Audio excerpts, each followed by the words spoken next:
ಆಕಾಶವಾಣಿ ಪ್ರದೇಶ ಸಮಾಚಾರ ಓದುತ್ತಿರುವವರು ವಿವೇಕಾದಿತ್ಯ ಕನಿಯಾಲ. ರಾಜ್ಯದಲ್ಲಿ ಸಣ್ಣ ಕೈಗಾರಿಕೆಗಳಿಗೆ ಹೆಚ್ಚಿನ ಪ್ರೋತ್ಸಾಹ ಹಾಗೂ ಉತ್ತೇಜನ ನೀಡುವಂತಾಗಲು ಎಂಎಸ್ಎಂಇ ಘಟಕಗಳಿಗೆ ಪ್ರತ್ಯೇಕ ನಿರ್ದೇಶನಾಲಯ ಸ್ಥಾಪಿಸಲಾಗುವುದು ಎಂದು ರಾಜ್ಯದ ಸಣ್ಣ ಕೈಗಾರಿಕೆ ಮತ್ತು ಸಾರ್ವಜನಿಕ ಉದ್ಯಮಗಳ ಖಾತೆ ಸಚಿವ ಶರಣಬಸಪ್ಪ ದರ್ಶನಾಪುರ್ ಹೇಳಿದರು. ಕಲಬುರಗಿ ನಗರದ ಕೆಕೆಸಿಸಿಐ ಸಭಾಂಗಣದಲ್ಲಿ ಹುಬ್ಬಳ್ಳಿಯ ಬ್ಯೂರೋ ಆಫ್ ಇಂಡಿಯನ್ ಸ್ಟ್ಯಾಂಡರ್ಡ್ಸ್ ಶಾಖಾ ಕಚೇರಿ ವತಿಯಿಂದ ವಿಶ್ವ ಮಾನದಂಡಗಳ ದಿನದ ಅಂಗವಾಗಿ ಆಯೋಜಿಸಿದ ಕಲಬುರಗಿ ಪಾಲುದಾರರ ಸಮಾವೇಶ 2025 ಹಾಗೂ ಕಾರ್ಯಾಗಾರವನ್ನು ಉದ್ಘಾಟಿಸಿ ಅವರು ಮಾತನಾಡಿದರು. ಮುಂದಿನ 3 ತಿಂಗಳಲ್ಲಿ ನಿರ್ದೇಶನಾಲಯ ಸ್ಥಾಪನೆ ಕುರಿತು ಅಧಿಕೃತ ಆದೇಶ ಹೊರಬರಲಿದೆ. ಹೊಸ ಕೈಗಾರಿಕೆ ನೀತಿಯಡಿ ಕಲ್ಯಾಣ ಕರ್ನಾಟಕ ಪ್ರದೇಶದಲ್ಲಿ ಕೈಗಾರಿಕೆ ಸ್ಥಾಪನೆಯ ಆದ್ಯತಾ ವಲಯವೆಂದು ಗುರುತಿಸಲಾಗಿದೆ ಎಂದರು.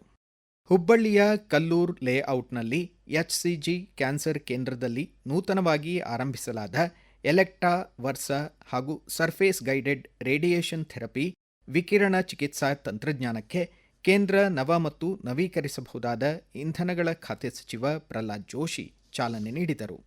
ಉತ್ತರ ಕರ್ನಾಟಕ ಭಾಗದ ಜನರಿಗೆ ಉತ್ತಮ ಗುಣಮಟ್ಟದ ವೈದ್ಯಕೀಯ ಸೇವೆಗಳನ್ನು ಪೂರೈಸುವ ಉದ್ದೇಶದಿಂದ ಆರಂಭಗೊಂಡ ನೂತನ ಚಿಕಿತ್ಸಾ ತಂತ್ರಜ್ಞಾನವು ವಿವಿಧ ಶ್ರೇಣಿಯ ಕ್ಯಾನ್ಸರ್ಗಳಿಗೆ ವೇಗವಾಗಿ ಮತ್ತು ನಿಖರವಾಗಿ ಚಿಕಿತ್ಸೆ ಒದಗಿಸಲಿದೆ ಎಂದರು. ಕೇಂದ್ರ ಸರ್ಕಾರದ ಮಹತ್ವಾಕಾಂಕ್ಷಿ ಪ್ರಧಾನಮಂತ್ರಿ ಮುದ್ರಾ ಯೋಜನೆಯಡಿ ವಿಜಯಪುರ ಜಿಲ್ಲೆಯಲ್ಲಿ ಯೋಜನೆ ಪ್ರಾರಂಭವಾದಾಗಿನಿಂದ ಇದುವರೆಗೆ 1,71,642 ಜನ ಫಲಾನುಭವಿಗಳು ಯೋಜನೆಯ ಪ್ರಯೋಜನವನ್ನು ಪಡೆದುಕೊಂಡಿದ್ದಾರೆ ಎಂದು ಜಿಲ್ಲಾ ಲೀಡ್ ಬ್ಯಾಂಕ್ ಪ್ರಬಂಧಕ ಬಿ ಸಿದ್ದಯ್ಯ ಪುರಾಣಿಕ್ ತಿಳಿಸಿದ್ದಾರೆ. ಈ ಬಗ್ಗೆ ಪ್ರದೇಶ ಸಮಾಚಾರಕ್ಕಾಗಿ ಅವರು ಮಾಹಿತಿ ನೀಡಿದ್ದಾರೆ. 2014 ಇಲ್ಲಿವರೆಗೂ 1,71,642 ಫಲಾನುಭವಿಗಳು ಈ ಪ್ರಧಾನಮಂತ್ರಿ ಮುದ್ರಾ ಯೋಜನೆ ಪ್ರಯೋಜನ ಪಡೆದಿದ್ದಾರೆ. ಒಟ್ಟು ಅಮೌಂಟ್ ಬಂದು 1,036 ಕೋಟಿ. ಇಷ್ಟು ಅಮೌಂಟ್ ಇದುವರೆಗೂ ಫಲಾನುಭವಿಗಳು ತಗೊಂಡು ಇದನ್ನು ಸದುಪಯೋಗ ಪಡಿಸಿಕೊಂಡಿರ್ತಾರೆ. ಪ್ರಧಾನಮಂತ್ರಿ ಮುದ್ರಾ ಯೋಜನೆ ತರನೇ ಫೈನಾನ್ಸ್ ಇನ್ಕ್ಲೂಷನ್ ಏನಿದೆಯೋ ಮೂಲಕ ನಾನು ಎಲ್ಲರಲ್ಲೂ ಒಂದು ಮನವಿ ಮಾಡ್ಕೊಳ್ಳೋದು, ಪ್ರತಿಯೊಬ್ಬರು ನೀವು ಒಂದು ಅಕೌಂಟ್ ಮಾಡಿಸ್ಬಿಟ್ಟು PMJJY SBI ಅಂತೇಳಿ ಒಂದು ಫೈನಾನ್ಸ್ ಇನ್ಕ್ಲೂಷನ್ಸ್ ಅಂತಿದೆ. ಒಂದು 20 ರೂಪಾಯಿ ಒಂದು 436 2 ಇನ್ಸೂರೆನ್ಸ್ ಮಾಡಿಸಂತ ಒಂದು ಫೆಸಿಲಿಟಿ ಇದೆ. ಆಕ್ಸಿಡೆಂಟ್ ಆದ್ರೆ ಒಂದು 18% 70 ವರ್ಷದವರೆಗೂ ವರ್ಷಕ್ಕೊಂದ್ಸರಿ 20 ರೂಪಾಯಿ ಕಟ್ಟಿದ್ರೆ ನಿಮ್ಗೆ 2 ಲಕ್ಷ ರೂಪಾಯಿ ಇನ್ಸೂರೆನ್ಸ್ ಕವರ್ ಆಗುತ್ತೆ. ಮಾಹಿತಿ ಹಕ್ಕು ಕಾಯ್ದೆ RTI ಕಾರ್ಯರೂಪಕ್ಕೆ ಬಂದು ಇಂದು 20 ವರ್ಷಗಳು ಪೂರ್ಣಗೊಂಡಿವೆ. 2005 ಅಕ್ಟೋಬರ್ 12ರಂದು ಜಾರಿಗೆ ಬಂದ ಈ ಕಾಯ್ದೆಯು ಸಾರ್ವಜನಿಕ ಹಾಗೂ ಸರ್ಕಾರಿ ಸಂಸ್ಥೆಗಳಲ್ಲಿ ಹೆಚ್ಚಿನ ಪಾರದರ್ಶಕತೆ ತರುವ ಉದ್ದೇಶದಿಂದ ಆರಂಭಗೊಂಡಿತ್ತು.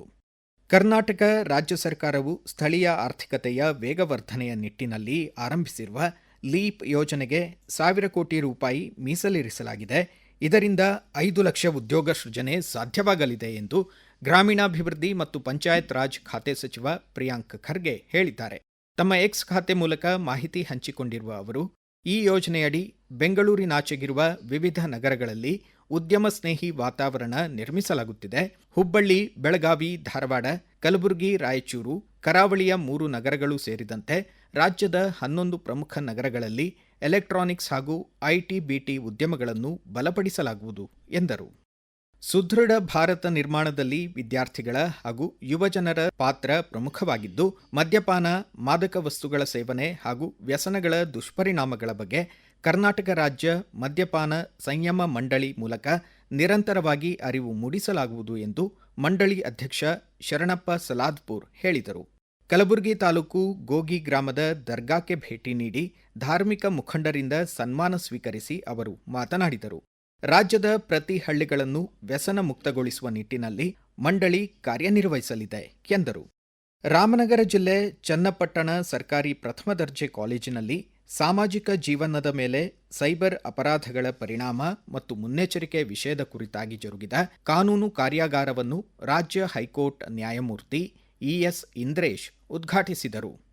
ಭಾರತವು ಕೃಷಿ, ಶಿಕ್ಷಣ, ಆರೋಗ್ಯ, ಉದ್ಯೋಗ, ನವೀಕರಿಸಬಹುದಾದ ಇಂಧನ ಹಾಗೂ ಪರಿಸರ ಸಂರಕ್ಷಣೆಯಂತಹ ಕ್ಷೇತ್ರಗಳಲ್ಲಿ ಅಭಿವೃದ್ಧಿಯತ್ತ ಸಾಗಿದೆ. ಪ್ರಧಾನಮಂತ್ರಿ ನರೇಂದ್ರ ಮೋದಿ ಅವರ ವಿಕಸಿತ ಭಾರತ ಸಂಕಲ್ಪ ಸಾಕಾರಗೊಳಿಸಲು ಎಲ್ಲ ನಾಗರಿಕರ ಸಹಕಾರ ಅಗತ್ಯ ಎಂದು ಮೈಸೂರು ಕೊಡಗು ಕ್ಷೇತ್ರದ ಸಂಸದ ಯದುವೀರ್ ಕೃಷ್ಣದತ್ತ ಚಾಮರಾಜ ಒಡೆಯರ್ ಹೇಳಿದರು.